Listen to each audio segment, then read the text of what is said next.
The Baltimore Ravens have their final 53. We talk about who made the roster, who didn't, breaking it all down next here on this episode of Locked On Ravens. You are Locked On Ravens, your daily Baltimore Ravens podcast, part of the Locked On Podcast Network, your team every day.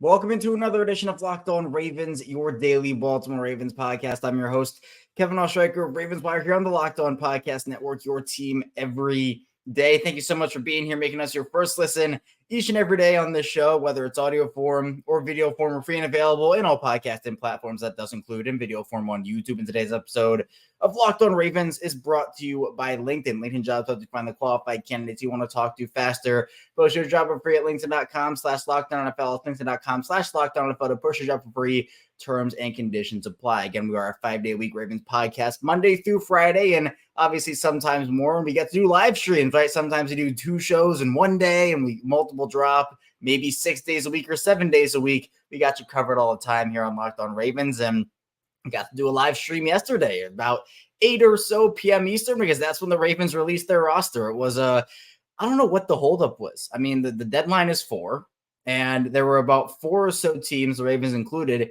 didn't release their rosters for 3+ hours. I mean, it was such a holdup, and I don't know the reason. It was kind of ridiculous. I don't know what the heck was going on, but we eventually got it. We live streamed yesterday, and it was really fun. Again, and those you can talk in the chat. I engage with the chat because it's not a pre-recorded show. So, I can talk live and we can get into conversations there, which is really fun. So I appreciate everybody who tuned into the live stream yesterday. And if you want to turn notifications on for those, you can do that as well as episode drops. And those live streams go in audio form after the fact, so you don't have to miss out on those if you just want to listen to them after. But we're going to break down the Ravens 53-man roster today. I know on the live stream yesterday we did talking like cuts first, then the roster. I want to do it backwards here and talk roster, then cuts, and just get into more of a deeper analysis on it overall. Then also talk about what changes could be coming for the Ravens in the next 24, 48 hours. Is their final roster was obviously submitted at 4 p.m. yesterday, but it's not the final roster. I guess you could call it the initial final roster, and then the final roster, but we know that no roster is actually final. Teams go through many different types of players every single season, but I think the Ravens still have a couple of guys to bring back. Maybe they will try to trade someone, so we'll talk about that here today. Let's first, though, start off with breaking down the Ravens 53-man roster, and I'll just read it off, everybody who made the roster first. So on offense, they kept 2 quarterbacks with Lamar Jackson and Tyler Huntley, 4 running backs with J.K. Dobbins, Gus Edwards, Justice Hill, Keaton Mitchell, 6 wide receivers, Odell Beckham Jr., Zay Flowers, Rashad Bateman, Devin Duvernay, Nelson Aguilar, Tylen Wallace. 4 tight ends, if you count Patrick Ricard, who's a fullback. Ricard made it, also Andrews, Likely, and Charlie Kohler. Offensive linemen, they kept 9. Ronnie Stanley, John Simpson, Tyler Linderbaum, Kevin Zeitler, Morgan Moses, Daniel Faalele, Patrick McCary, Salah, and Ben Cleveland. On defense, you have the Ravens keeping 5 outside linebackers, if you want to count Clowney in that equation. Obviously, David Ajabo, Adafe Owe, Jadeveon Clowney, Tavius Robinson, and Malik Cam. Inside linebackers, 5'2", Roquan Smith, Patrick Queen, Malik Harrison, Trenton Simpson. They have 2 Simpsons, John and Trenton. Trenton Simpson made it, and then Delshon Phillips. Interior defensive line, you have 4 guys, Justin Madubuike, Michael Pierce, Broderick Washington, Travis Jones. Secondary members, corners, you have Marlon Humphrey, Rock Yassin, Ronald Darby, Jalen Davis, Pepe Williams, Brandon Stevens, Darius Washington, Arthur Millette. Safety, Kyle Hamilton, Marcus Williams, Geno Stone. And then special teams guys, Justin Tucker, Jordan Stout, and Tyler Ott. So they actually ended up keeping a pretty even amount of guys on both sides of the ball. 25 offense, 25 defense, and 3 special teams. So my initial takeaways and my initial reactions overall, and I think you can get into multiple big takeaways from it. Well, it's a big thing I'm going to do. I'm going to get into takeaways from the actual roster and takeaways from the actual cuts, both from a team perspective and a player perspective. Let's just start on offense first. We'll then move into defense. Offensively, I don't know what's going to happen at quarterback. I mean, we know Lamar's the starter. There's no question there. But there was a point made during my stream that I actually really liked, and I thought it was a very good point. And pretty much the point was that for guys getting placed on IR and getting brought back, we'll get into more of that in the final part of the show. But we don't really know what's going on with Tyler Huntley right now. He played in the Philly game, got banged up, and the hamstring injury, those aren't easy to come back from. Does Tyler Huntley go on IR? And the early reports are they're going to bring Josh Johnson back. Are they going to bring Josh Johnson back, put Huntley on IR, and then sign Anthony Brown to the practice squad? Them keeping 2 quarterbacks, I think, came down to a numbers game. I had them keeping 3 because they were such a big proponent in getting that rule passed anyway. But if they just want to call up a 3rd quarterback or they want to have an insurance guy on the practice squad, then obviously they can do that. 4 running backs was what I expected. It was obviously between Keaton Mitchell and Melvin Gordon for that final spot. My takeaway from the Mitchell situation is that he also could land on IR. And again, we'll get more into that in the final part of the show. But it's more of it was the right decision because if you've listened to me every day, you've heard me talk about this and make this point before. But Melvin Gordon has a much better chance of making the Ravens practice squad than Keaton Mitchell. I think the Ravens understood that they could not let Keaton Mitchell go to waivers because a team would claim him. I think that's just what it was going to be. But my thing with it is if they're going to put him on IR and essentially end it wouldn't end the season because he's on the roster now.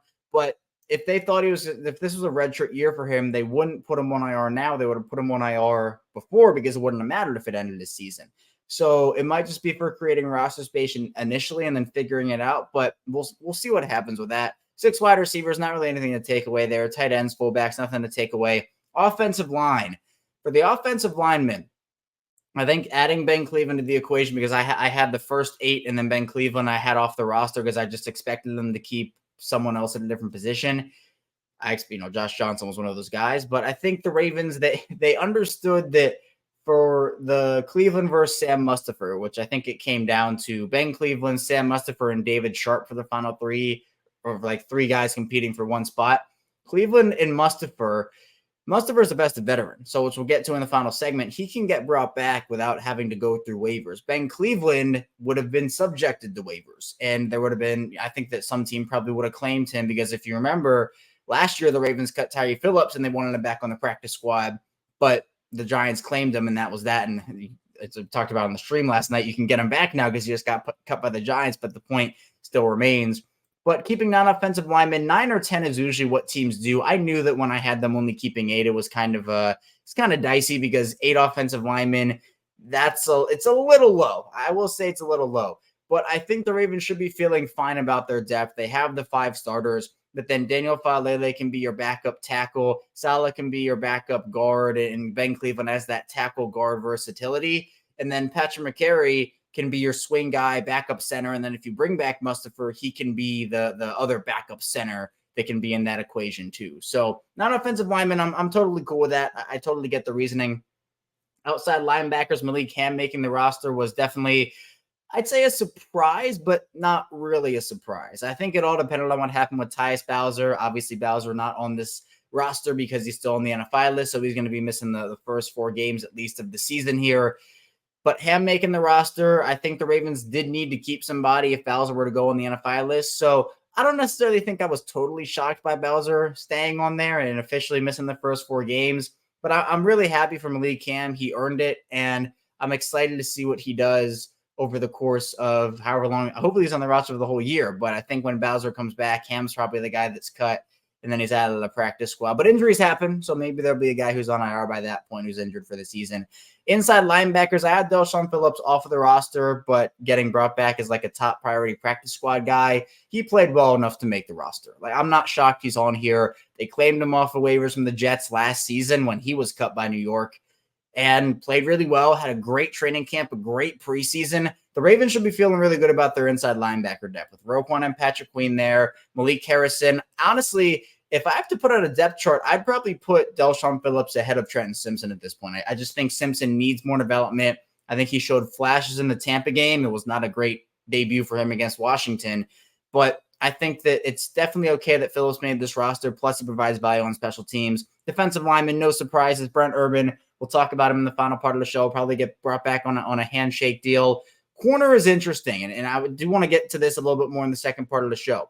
But with the corner situation, I was not expecting Arthur Millette to make this roster. The Ravens, and we'll lead off the second segment with this, they cut Caillou Kelly for Arthur Millette essentially. The Ravens, I guess, wanted a veteran slot option. Darius Washington made the roster. Super happy for him, and I think that he's earned the Ravens starting slot corner job right now, assuming nothing else happens. But I think the Ravens just wanted a veteran option there, and Kyu Kelly, as we do know, did struggle a little bit, but we'll talk about that more coming up. But I didn't expect that. A big takeaway for me was I was a little shocked about what they did there at corner. And the fact that Washington made it, I'm very excited about. Also, nothing else too crazy, though. Kyle Hamilton, Marcus Williams, Geno Stone, no surprises. Special teams, no surprises. So I think a little bit bigger of a surprise than I anticipated happening yesterday for the Ravens, but overall, not a ton of them. But coming up in the second part of the show, we will be talking about who the Ravens cut, listen to those names and talking about them and analyzing it. So be sure to stay tuned. Lots to dive into on Locked On Ravens. But first, this episode is brought to you by LinkedIn. And these days, every new potential hire can feel like a high-stakes wager for your small business. You want to be 100% certain you have access to the best qualified candidates available. That's why you have to check out LinkedIn Jobs. LinkedIn Jobs helps you find the right people for your team faster and for free. And it's really nice to have LinkedIn in your corner. They do a lot for you. And so many people have had so many good experiences using LinkedIn for jobs, finding team members, etc. And it's really easy to create a free job post on LinkedIn Jobs. All you have to do is add your job on the profile hashtag hiring frame to your LinkedIn profile to spread the word that you're hiring. They have simple tools you can use like screening questions to make it easy to focus on candidates with the right skills and experience. You can quickly prioritize who you'd like to interview and who you would like to hire. And it's really important to start the year strong, and the right team member might be able to help you do that. So it's my small businesses, right? LinkedIn Jobs, number one, delivering quality hires for sitting competitors. LinkedIn Jobs is find the qualified candidates you want to talk to you fast about your job for free at LinkedIn.com/LockedOnNFL. That's LinkedIn.com/LockedOnNFL to push your job for free. Terms and conditions apply. We're back. Our second segment here on Locked On Ravens. Kevin Oestreicher. Still talking on this midweek edition post-roster cut-down day. Now, I didn't know when the Ravens were going to get their roster out because they took so long to do it. But we did get it. The cuts came out, and obviously the roster you can take from it. So we'll look at what the Ravens actually said in their release. We'll go through each name that was cut by the team. So the guys who were waived / no recall: Tariq Black, the wide receiver; Anthony Brown, quarterback; Tykeem Dawes, guard; Tay Hayes, defensive back; Kyu Kelly, defensive back; Jeremy Lucien, defensive back; Deshaun Manning, guard; Ben Mason, tight end; Jeremiah Moon, linebacker; Rashad Nichols, defensive lineman; James Prochet, wide receiver; Josh Ross, linebacker; Sean Ryan, wide receiver; Jalen Thomas, tackle; Travis Vokalek, tight end; Kristen Welch, linebacker; and Owen Wright, running back. And there were a couple of guys who obviously were waived on Monday. Dante Demas, a couple others in there as well. But guys who were terminated as vested veterans: Angelo Blackson, Melvin Gordon, Josh Johnson, Sam Mustafer, Kevon Seymour, David Sharp, Laquan Treadwell, Brent Urban, and Darryl Worley. And then 3 guys on the non-football injury list reserved there: and Tyus Bowser, Nick Moore, and Andrew Voorhees. Now, as I talked about at the end of that first segment, we'll lead off with it here in the second part of the show. Kyu Kelly was a shock. And the point I made at the beginning of the live stream last night was that there are 2 very clear differences. Well, there are multiple, but I think one very clear difference between the Ozzie Newsome era and Eric DeCosta era in Baltimore is that Ozzie Newsome gave the draft picks really long leashes, or at least longer leashes than we see Eric DeCosta give them. With Ozzie, it was, at least one season, regardless of how poorly or well a rookie played, a draft class player played. It was very rare. Like I remember Mark Anthony back in the day. I forget what year that was, but he was a 7th round corner out of Cal, and the Ravens cut him. And I was shocked because Ozzie just didn't do that. For Eric DeCosta, we've seen him move on from multiple of his own draft picks without even having them playing a game for him in the regular season. Sean Wade, he traded away. Ben Mason, he let go. The 5th round, Kyu Kelly also now. The 5th round guys just don't really work out, I guess, for the Ravens. There have been a couple of 5th rounders. The Broderick Washington, obviously, don't get me wrong. But Eric DeCosta, he doesn't have as long of a leash for those guys. He identifies where the problem is, and he goes in. I've talked about this before. Ozzie was a guy that when he ran the show, he would kind of let things play out. It was rare you'd see Baltimore make a ton of in-season moves and make big trades at the deadline. But Eric DeCosta, he's always looking to upgrade. The gears are always turning. I don't think either approach is necessarily wrong, but one is more aggressive than the other, especially in season. And DeCosta is somebody that, yes, if something is going wrong, he wants to just immediately address it instead of giving it time. Sometimes it works, sometimes it doesn't. With Ozzie, it was just let it play out and see what happens. Sometimes it worked, sometimes it didn't. So for Caillou Kelly getting cut, we know that he struggled over the course of training camp in the preseason. We know it was an adjustment period for him to essentially adjust to the NFL game. I don't think I would have made that move if I were the Ravens, though, especially like if there was a clearer piece for the Ravens at corner who they kept over Caillou Kelly, I would have understood it more. For Arthur Millette, I don't get that move. I guess Baltimore really likes him, and they really like the idea of having a veteran slot corner that can be in a break glass in case of emergency or maybe even start. I'd be pretty disappointed, honestly, just for Darius Washington and honestly in the team if they were to start Arthur Millette in the slot instead of Darius Washington. I think Darius Washington has earned that job. Arthur Millette was hurt for most of the season or most of the preseason training camp. If they bring in a guy like Bradley Roby or Desmond King, which we'll get to in the final part of the show, then we can have a different conversation. But I would still feel bad because Darius Washington worked so hard to not only make the roster, but put himself in conversation for meaningful snaps in the slot. And I think he's earned that, and I think he's deserved it. And if Arthur Millette gets that opportunity over him, I would be pretty disappointed in that whole situation and how it would unfold. So hopefully Darius gets a shot. I'm rooting for him. He's been one of my guys for a while, ever since TCU. So I was happy when the Ravens were able to bring him in and undrafted free agency. Should have been a third, fourth rounder, by the way.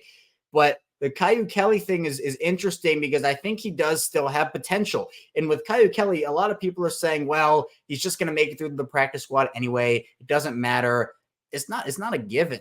Like, if you're listening to this after the waiver claims start to come in, then maybe he has made it through. And I'd be thrilled if he did. But as I talked about, we've seen the Ravens, it's a two-way street. We've seen them cut guys before, want them back on the practice squad, and then they leave or they get claimed. And there have been other situations where the Ravens cut guys and no one thinks they're going to make it, and they do. Like last year, literally with Darius Washington, and even Anthony Brown was another one of those guys. The Ravens cut him, and everybody said, myself included, well, there's no way they make it. That's it for the Ravens tenure. And they both made it through waivers and both went to the practice squad. I don't think there were a ton of waiver claims last year, honestly. If I remember right, it was not a ton. Like compared to what we had seen in recent seasons, there were not as many waiver claims as I think I was at least used to seeing. So if Caillou Kelly makes it back to the practice squad, then essentially no harm, no foul. But if he gets claimed by someone, and again, like has Sean Wade turned out to be anything in New England yet? Not really, right? Ben Mason's back with the Ravens. So they have cut picks before and it hasn't necessarily bit them. But for Kelly, it's just if there was a better option that they kept over him, I would have understood it more. That was the one mistake I think the Ravens made. Other than that, though, I mean, you look at this, I don't necessarily see anyone who I would have kept on the final 53. I mean, the reports, which we'll get to, Brent Urban, Kevon Seymour, Josh Johnson, all coming back reportedly on handshake deals. Other than Caillou Kelly, I don't think I would have kept anybody. I guess, yeah, for Johnson, that's a guy that I had on my final roster. I mean, Vokalek was an interesting case because I think he earned a roster spot, but just with the numbers crunch, there wasn't an opportunity for him to get on there. Jeremiah Moon, I think it definitely came down, I would say probably a close call between Jeremiah Moon and Malik Cam for that final outside linebacker spot. I'm rooting for Jeremiah Moon. I've liked his game ever since he signed with Baltimore. I kind of did some research into him, and I've liked what he brought. I thought he finished the preseason really strong. And when talking about the practice squad, which we will talk about more in the final part of the show, and we have talked about over the past couple of days here, there are a lot of names that I think the Ravens should be excited about the potential of getting them back on the practice squad. But the one thing that sticks out is the Caillou Kelly situation. I don't think a lot of people are going into cutdown day expecting crazy cuts to happen and all these guys getting cut. And we're thinking, what? And there was no way. I didn't think Caillou Kelly, I had him as a lock the whole way through, not because he played well, but because the Ravens spent the draft capital. It wasn't even like it was a 7th round pick either. It was a 5th round selection. So hopefully he makes it back to Baltimore, but we will end up seeing in that regard. Coming up here in our final part of this show, we'll be talking about what changes could be coming over the next 24, 48 hours. Practice squad, waiver claims, signings, trades, and more. So be sure to stay tuned. Lots still to get to on Locked On Ravens. We're back here, our final segment of Locked On Ravens. Kevin Oestreicher still here with you. Thank you again for being here and tuning in to me on this midweek edition. Be sure to subscribe on YouTube, follow along in audio form as well. It is free. There's no money involved, audio or video form. It is completely free. And I appreciate you spending your time here with me as we talk Ravens, as we talk final cut downs. We talked about the Ravens' actual 53-man roster, takeaways from that, takeaways from the analysis of the actual players who were cut.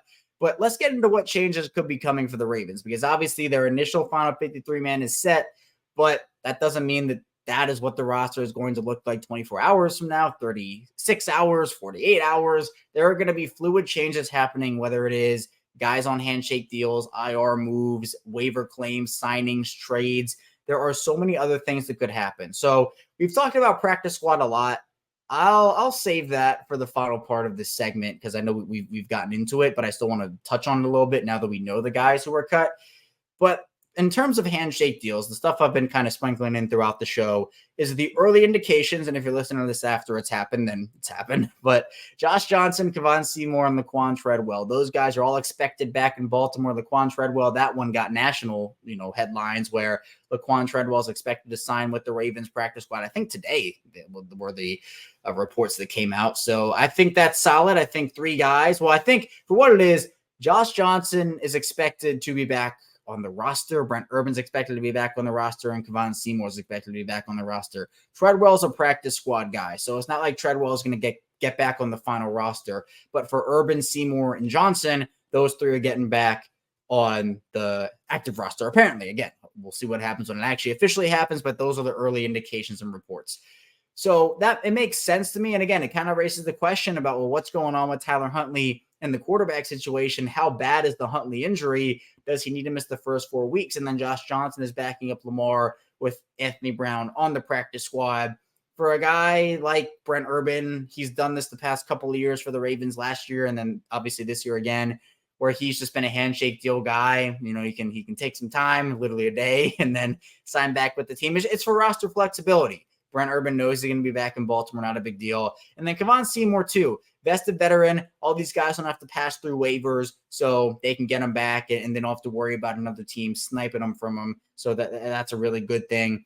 But I think other guys that potentially, I think those are all the actual active roster guys. But then where's the room made for him? I talked about Tyler Huntley, him potentially going to IR. Seems pretty likely Pepe Williams will be there too because of his ankle injury that'll keep him out. I think the timeline was right around October.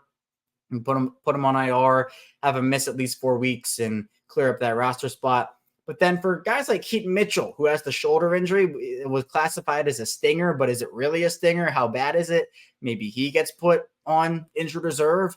Malik Ham, maybe he's a player who gets put on injured reserve, and that's how they create a roster space. And if they're bringing back Johnson, Seymour, and Urban, they're going to have to create 3 roster spots from what they have now. There's one sure lock, I think, for IR in Pepe Williams, and then 3 other guys who either could be on there or that they're only possibilities. Maybe there's something that's happened and we don't know, and that guy's going to go on IR. We'll see. But again, the big thing is that now that the final 53-man roster is set, if the Ravens put a guy on IR, it does not end their season automatically. It's only the 4 weeks, and then they can come back. Now, in terms of guys they could bring in, there are a couple of corners that I would have my eye on if I'm the Ravens. And this is because, one, if Kyle Kelly was on the roster instead of Arthur Millette, I would probably say the Ravens will probably just stick it out as is, and it's fine. And they want to keep their guys develop, not get rid of a guy who they drafted. But since they did, I think for me, Desmond King, Bradley Roby, some of those other, there are a couple other guys like Darius Rush was a 5th round pick of the Indianapolis Colts. And I was a big Darius Rush fan. A lot of people had a 3rd, 4th round grade on him. He got cut by the Colts. So maybe Kyle Kelly goes to Indianapolis and Darius Rush comes to Baltimore, and it's a swap.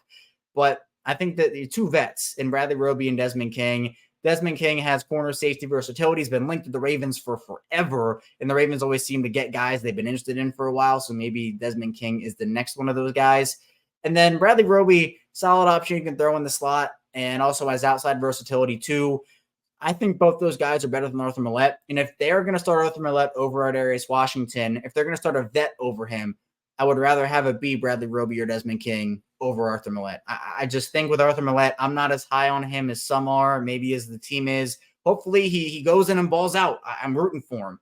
But I just think that Bradley Roby or Desmond King will be a better veteran slot option at this point than Arthur Millette. And I know Millette has the system experience. He's been there now. Obviously was injured. But I don't know. I just feel like, to me, those two would be better options. I wouldn't expect the Ravens to be in any other markets, though. I mean, maybe they'd look for like a safety special teamer who can also give you snaps, like DeAndre Houston Carson. Is he going to come back potentially on a handshake deal? So maybe it's, I don't know, maybe IR is Tyler Huntley and Keaton Mitchell and Pepe Williams and Malik Ham, and they bring back Josh Johnson, Brent Urban, Kevon Seymour, and DeAndre Houston Carson. Maybe those are the four, and the 4-for-4 swap that ends up happening. But practice squad, again, we'll just round out with it for a couple minutes because now we know the guys who were cut. Players who I think could be practice squad bound for the Ravens, obviously, if they make it through. Well, the veterans, I think, we already know about Treadwell. I think Daryl Worley will make it there. We obviously knew that he went back and forth from the practice squad to active roster all last year. I think the Ravens want David Sharp back on their practice squad. I think that'd be a solid option. Sam Mustipher, I floated his name in the first part of the show. He could be back. Melvin Gordon, again, much easier to get him on the practice squad than Keaton Mitchell. I think that's really solid. And then maybe Angelo Blackson, too, who could provide some veteran defensive line depth. Now, assuming everyone gets through waivers, and I don't know if that'll be the case or not. I don't know at the time of this recording, but Anthony Brown is a practice squad quarterback. If they bring Josh Johnson back to the active roster as reported, would be a good one. I think that there is a possibility Owen Wright makes it, although I don't know if you're keeping two running backs in Melvin Gordon and Owen Wright on your practice squad there. Wide receiver is interesting. James Prochet was one of the guys who got released. And I mean, I feel bad for him. He's a super hard worker, a super nice guy. And I know a lot of fans are, oh, I'm so happy to get rid of James Prochet. I feel bad. Like, I think a lot of unlucky stuff happened to him. Didn't get a ton of opportunity in Baltimore. The issue is that when he did get opportunity, he didn't capitalize. And there was such a hype train around James Prochet for being a 6th-round pick out of SMU. It was one of the biggest hype trains I've really ever seen for a Ravens late-round pick. And because of those heightened expectations, his Ravens tenure was a massive disappointment. I would not be shocked if James Prochet just wants a different experience, wants to go to a different team and play somewhere else. If he's back on the Ravens as a 7th wide receiver, like a practice squad top option, hey, I'm totally okay with that. But I think he'll probably look for a new opportunity, but maybe he doesn't. And then other wide receivers, I think Dante Demas, I mentioned Laquan Treadwell, also Sean Ryan could be an option. Travis Vokalek, if he makes it through waivers, could be an option for them as well. I mentioned Sam Mustipher. Ben Mason, too. Patrick Ricard insurance, I'd take that. Rashad Nichols as a young defensive lineman could make it. Jeremiah Moon as well. You have a couple of inside linebackers and Kristen Welch and Josh Ross who could make it too. And then for me, I think that a couple of guys in the secondary, Tay Hayes and Jeremy Lucien, obviously Caillou Kelly if he makes it through waivers, but Tay Hayes and Jeremy Lucien are two that I really like and I think could really do a ton of good things for the Ravens in really what they want to be. They both can play a lot of different roles. Jeremy Lucien especially has played a lot of safety for the Ravens. I think bringing him back would be a really solid option for them. Then I don't think any special teamers on the practice squad. I don't think they need any of that personally. But we got it. Cut down day officially over. Still a lot to go through, though, with the IR and everything and getting the roster manipulation fully settled. But again, this is not going to be the Ravens. Even once the Ravens get all those moves done, they're still going to be looking to add guys, get better. There will be guys that get injured. Unfortunately, no team makes it through an NFL season healthy. So it's an ever-flowing thing for the Ravens. Their roster is ever-flowing, and we will see how it flows throughout the course of the entire season because they have a lot of talent on their roster. One of my main takeaways is that Baltimore's 53-man roster is one of the most talented rosters in the NFL. It is. They have top-end talent. They have a lot of depth.